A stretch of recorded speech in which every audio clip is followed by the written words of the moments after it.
Hello everybody, my name is Mark Spevick, and in this video I'll be showing you how to take this Hollywood style destruction effect a bit further with some advanced techniques that we can direct the effect a bit more.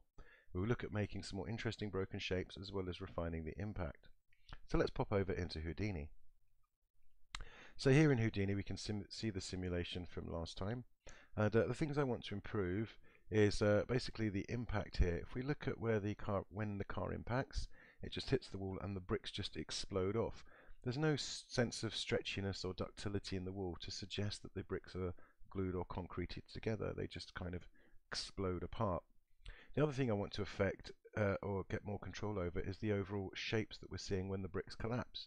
We can, in a very rudimentary way, glue some of the bricks together into the shapes that we want, but ultimately I want to control or make more clumps of bricks and make some more interesting shapes. So let me show you some more advanced techniques in Houdini how we can achieve our aims. I'm going to start by turning off the cache here, and I'm going to talk about the constraints first of all. Let's work on the actual impact. I'm going to dive inside the dot network here, and let's have a look at what's actually creating the glue, and that's this glue constraint relationship node. So this is defining our glue. Let's have a look at how that works. If I select this wall geometry, I can just turn off the display of the geometry, and then we'll just see our constraint network here, our glue. Now this is driven for the fact that there's a data name here called glue. If I change this name to something like Bob, then the constraint disappears. So where does this name come from? Let's dive over into SOPs and have a look. If we look in the wall network, if you remember, this side was our constraint network because that's where we painted the attributes. And if we come down the bottom here, you'll see there's an attribute create node. If you select this node, you'll see there is a constraint name. And that constraint name has a type here called glue. And you can see it appearing here, constraint name. And this is that name that we were looking for in DOPS. If I pop over to DOPS, this data name is that name. So there was nothing called Bob, but it was called glue. If I type glue back in, it reappears again. Now you can check what that is without having to go to SOPs by looking, if you remember, in the geometry spreadsheet. If you open up the relationships tab, you can see the name of all your glue relationships or constraint networks here. They have the same name as the node generally. And you can open that up and you'll see a constraint network drop down, but if you open that up, there's the geometry. Now you must remember to click on the correct class tab. We want primitives, so we'll click the primitive tab, and here are our attributes, and there's the constraint name. So you can make sure you type the right thing in here, as long as it matches what's there. Now we can use this to our advantage. I'm just going to bypass or turn off this node by clicking on the little yellow flag there, and I'm going to hit Tab. Now in Constraint Tools, you'll see we have a bunch of nodes with relationship at the end. Any of these nodes can be used in the way I'm about to show you. They can all be used with the relationships geometry. The one I want to look at is this new one for 17. It's called the Bullet Soft Constraint. This is like a spring constraint, but only better and a bit more stable. Let me plug that in. You'll see this is looking for data called soft. Let's call it glue. We already have a network with a name called glue, and there we go. This appears white. If we look in the guide options, there's the color. We can actually change the color if we want. If you really want. Let's make it obvious. Let's do it yellow. And I'm just going to up the stiffness to something like 1000 to make that stiffer. I'm going to display back my bricks again so we can see the effect of what's going on, and I'm going to press play. So now we haven't got glue holding these guys together. We've actually got this Bullet Soft Constraint, and this acts like a kind of a spring. So when this impacts, we'll see kind of a much nicer impact. They won't explode apart, but then we'll get some kind of stretchiness going on. So I'll just leave this go for a few frames. You can see the car's doing a nice impact. It's certainly stretching and things are holding together. Let me just stop that there. But it's not the effect that we want. But it's the impact I want. I like that bit, but I just don't like the rest of it. There is a slight problem. We can see the bottom of the wall is not attached to the floor. Let me just fix that first. If you remember, that was set because we had a group node in this wall geometry over here. Let me just move these guys out of the way. It was this group node here that decided which bricks were active and which weren't. And as you can see, the bottom is not selecting the bottom bricks. If I hit enter, I can just edit this interactively. Just pull up my bounding box and hit escape to come out of that mode. And now the bottom of that wall should be stuck to the floor in the sim. Excellent. So I'll just pause the video. No, I won't pause the video. We won't flipbook that. Let's just check very, very quickly to see if that sticks to the floor, which I'm sure it will do on the frame of impact. There we go. Yep, that's all working. I like to be sure. So there's springs all the way through. If we hit W, we can see that they're those yellow colour all the way through. Now there's a slightly more sophisticated way of using this, and if you remember, we've lost our glue strengths that we've painted in as well, because there's no longer being judged by the glue. It's completely changed into the spring constraint. Now there's a slightly more sophisticated way of using the glue. Let me just explain how this works. I'm going to turn my glue back on. You'll see the data's called glue, and I'm going to return the change the data name back in the Bullet Soft Constraint back to soft. So we have our glue back on again. Let's go back to our wall network and then onto the constraints side, and let's find this attribute create node again. Now, as we saw before, we have this constraint name and it's set to glue. So this is what the constraints are going to be inside DOBS, because we have a constraint relationship node looking for primitives with this name. Now, for the glue only, there's a really nice feature that it has using another attribute. Let me click plus here and let's create this attribute. Here we can create our own attribute. Let's call this next constraint name. So the next constraint name is an attribute that's only used for the bullet constraints, the glue constraints. And basically, when the glue breaks, it's going to switch its constraint name from this to whatever we specify as the next constraint name.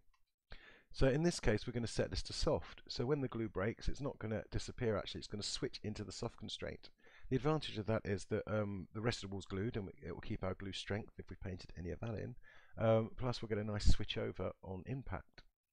So at the moment, this is we've created the attribute, but it's set to the class of points. We're dealing with primitives. We must change this to primitive. We can see it's appeared in the spreadsheet, but look, it's a number. That's because it's a float. Let's change this to a string, and that will let us type the word soft in. There we go. So when the glue breaks, it's going to switch to soft, the word. And we have a node here that's going to be soft.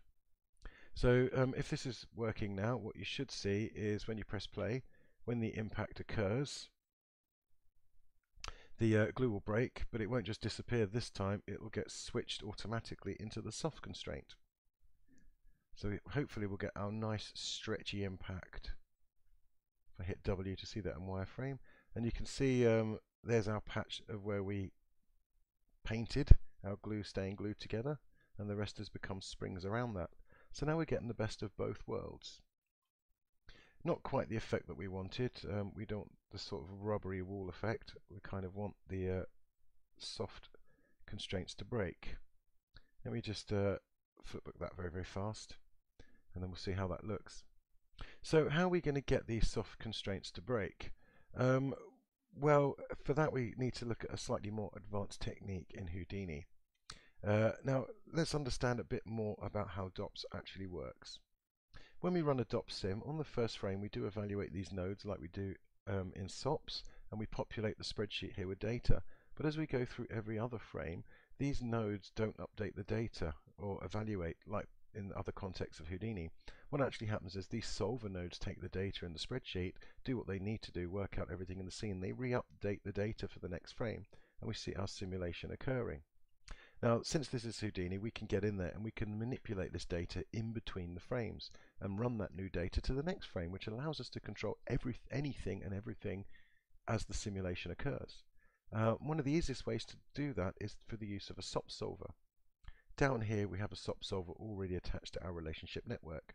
Let's dive inside and let's turn on this top node, and you'll see it's loading in our constraint network.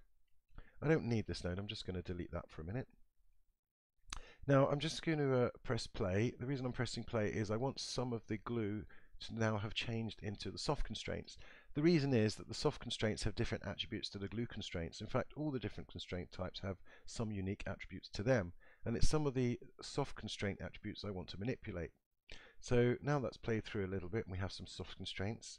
Let's have a look at what those constraints are. If I scroll across, we've got some interesting ones, things like torque and force. If you want to see a list of them all, you can click on the View tab here and see them all conveniently listed here for you. And we could use things like torque, strength, impact, force, angle to break our constraints. I'm going to actually use torque. Depending on the strength of the torque, which is a twisting motion, these are going to snap. So very quickly, I'll show you two ways of doing this. One is with the normal nodes, and the other one is with a wrangle. So let's. The first way I'm going to do it is actually group these up. So we'll group them based on the torque value, and then we'll delete the group, which is a traditional way of doing stuff in Houdini. And to do that, we can use a group expression node. So if you hit Tab and type group expression, let's plug this in. This will make a group. Make sure that's set to primitives. That's the class we're dealing with. Let's call this delete me. And the expression is we want to refer to the torque here. If we have a look, it's a floating point number because it's got a decimal and it's got some rather large values. So we can do f at torque. So this will refer to that attribute. And we'll say larger than, let's do 1,000. So when the torque's larger than 1,000, it's going to group them up. And you can see it's grouped them up in yellow. We can then add a blast node to simply delete the group. Oh. There we go. Let's just wire that in. Let's move it a bit further away. There we go, and turn on the blast node. And you'll see the blast node is deleting everything, but we can specify the group at the top here, delete me, and it will only delete the members of that group. Now, that's a way to do it with just nodes. Another way to do it is with a wrangle node. Let's just do that for completeness. I'm going to, again, make a primitive wrangle because we're dealing with primitive attributes. Now what I need to do here is just, first of all, I want to store the value of any primitive that's got a higher torque value than my threshold, and then I will delete that primitive, kind of similar in the way that we did it before. So we can store a value of the primitive number as an integer, so we can type int. We'll call this prim number, or prim no. And then how do we decide on the primitive number? We need to make a condition. So we can put the condition in parenthesis, and like we did before, we can say f at torque is larger than, and we can give it our threshold, let's say 1,000. We close the parenthesis. So that's our condition. If it's larger than that, and then we're going to put a question mark in, because we can say if this is true, do something. So if this is true, we can refer to the integer called prim num, or we can just return a -1. Now you put a colon in between the arguments and a semicolon to end the line of code. So basically, if this condition is true, we'll return the primitive number, which we'll store as this integer. And if it's false, we'll store a -1 in this integer. The reason we've done that is because we're going to use this other command called remove prim, which will remove a primitive. And we put a 0 in, which means the first input of the wrangle, which is the geometry that we want to deal with. We then tell it which primitive we want to delete, so we'll type in prim no here. So this will either delete a primitive number if it's over the threshold, or -1. There are no primitives called -1, so it won't do anything. And then we put a 1 at the end here, which means it won't just delete the primitive, it'll delete all the points associated with it. And you've got to put a semicolon at the end of that, always. Every end of line of code, and you can see it's having exactly the same effect. It's deleted the primitives which have over that threshold. If I bring the torque down to 100, you'll see it delete a lot more. If I put it back to 1,000, it'll delete a lot less.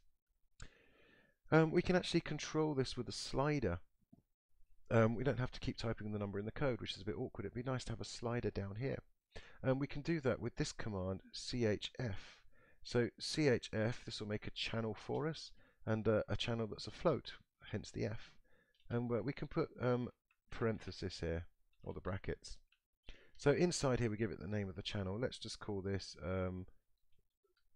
torque. Notice I've put the name in inverted commas. So there's the command there. It's not really working at the minute until we, because we need a slider. So to make the slider is really handy. You can just click on this little button and that'll make the slider for you. When you click on this button, it looks through the code, it looks for any expression, channel expression, and if there is one, it makes the slider for you. And look, here we can adjust the number ourselves. So if we put in our 100 or our 500 or our 1000, we can see it's deleting less or more equivalents. Now interestingly, on the group expression here, you can do the same thing. So instead of putting the 1000 there, again we can type channel F CHF and then put our parenthesis and inverted commas. Then we can type in talk, close those off. And again, you'll notice the same little noggin here. If you click on that, you'll get your slider. And again, we can do 100 or 1000 or 500 or 1, whatever you want. Cool. So I'm going to leave my, oh, let's see the result of that one. Actually, we're not seeing the result of that one. There we go. So there's your 100. There's your 500. There's your 1000. I'm going to leave it on the wrangle one.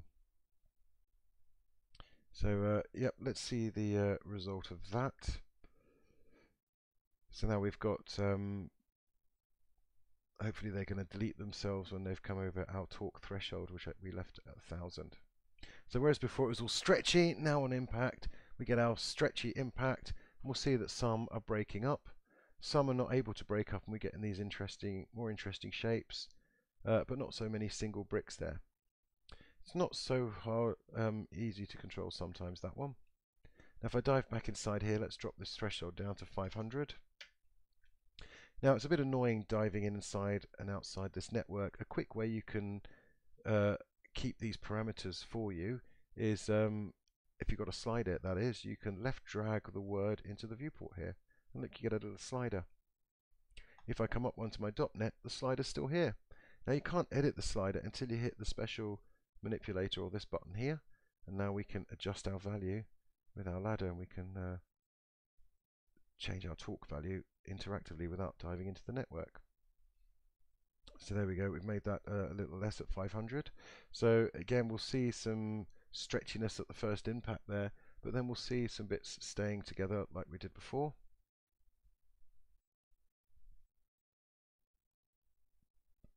And a few more broken up this time. There we go.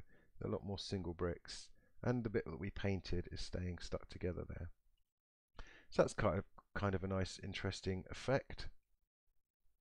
What I'd like to do is add another layer of control. Again, we've seen too how we can just paint the attributes here to keep our bricks together, and how we've used the constraints themselves, the talk, so some bits never broke apart, but that's a bit unpredictable.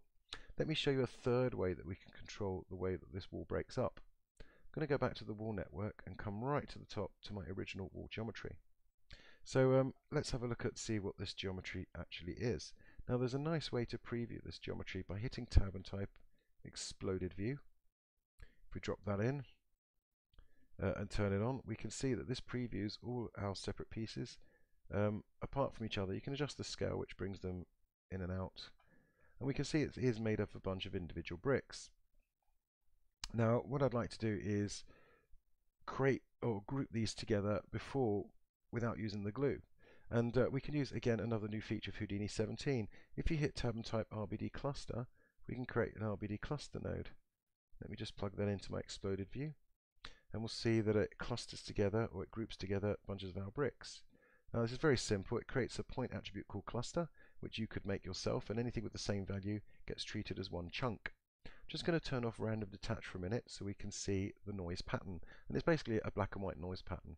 And here we can adjust the size. So if we get big patterns, we get big chunks, or small numbers, we get small chunks. And if you play with them in their different axes, you can get some very interesting results. We can revert these back to the defaults very quickly by right-clicking on the word and choosing revert to defaults. In fact, let me just, oh yeah, and the random detach, we turn that on, just randomly detaches bricks. The higher you put that, the more it detaches.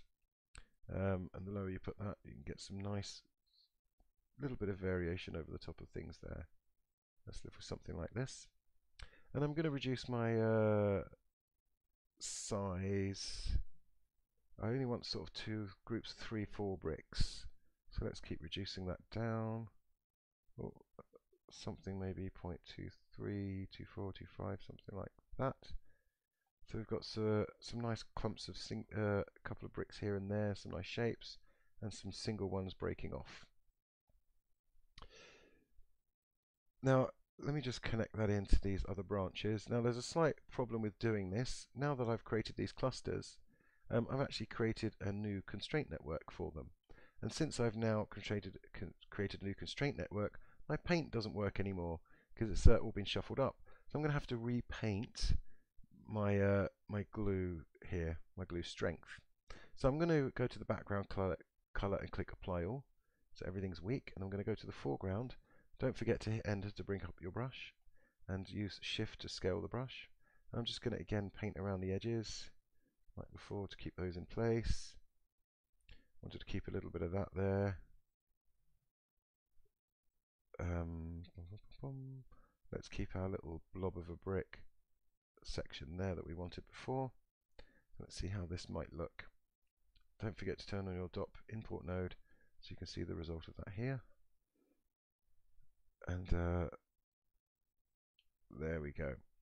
So I've painted my weights back in for the glue strength, and now we should see some of those clusters on the impact. We'll get a nice stretchy impact when the thing hits. Things break apart based on our torque, and there we go. We see some nice shapes based on those clusters, and there's the bit that we painted staying in the shape that we actually wanted. So we've got quite a lot of ways of controlling the breakup and the shapes here that we see on that impact. That looks quite nice and interesting. Much better impact than what we had originally. So there's one last thing. Have we got any intersections? Nope. There's one last layer of control again I'd like to add, and that is to if we have a look, we're getting whole bricks. We're not getting bits broken up.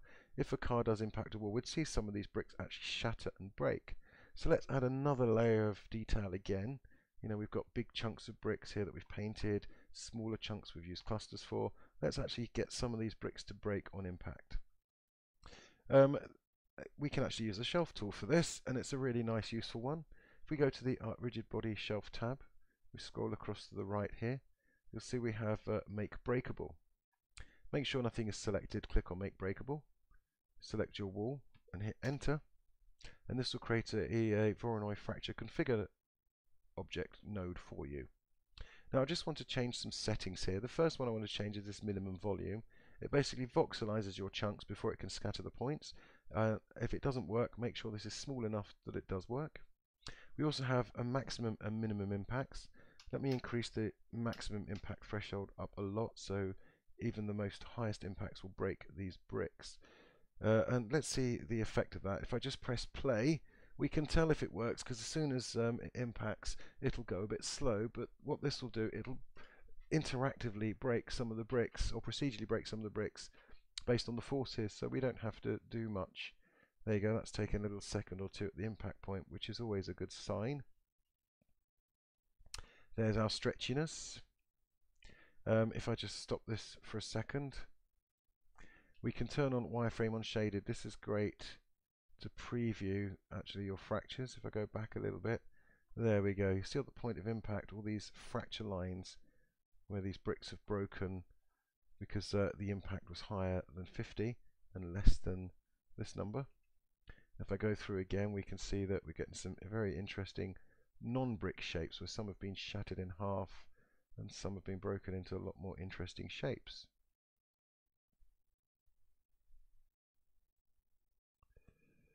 And that's breaking up some of our clusters as well. You can see all the constraints have got funky colors there. If you want to hide the display of them, you can select the glue wall node here and just turn off show guide geometry. That will just hide them for us. So that looks kind of cool. What I'll do is I'll just pause the video while I play blast this, and then we'll see how that looks. So now the play blast is finished, we can see the impact of that. We can see a lot more detail, a lot more smaller pieces, bigger pieces. If I go through frame by frame, we get that nice sort of deform on the impact, and then a lot more control, and we can paint our glue strength and stop things breaking apart. And there's a lot more going on than before. So now that we're happy, like we did before, we can select our output node here, and we can just simply save that to disk and write the cache out. Since this is already cached up, that will write out very, very fast. And again, if you turn on initialize simulation ops, it'll ignore this cache and calculate it from scratch. To load our cache back in, we just simply turn on playback simulation. Let me just turn off the smooth preview and look through the actual render camera. And one last time, I'm just going to play blast that or flipbook that up using the cache, and we can see the full effect of our simulation. And we know that we can go back and we can change the overall pattern, the bricks that are left behind. We can change the chunks that fall out. We can change the different shapes that come through there, the big shapes, the small shapes, basically everything now. So hopefully you've enjoyed that video, and I will see you soon. Thank you.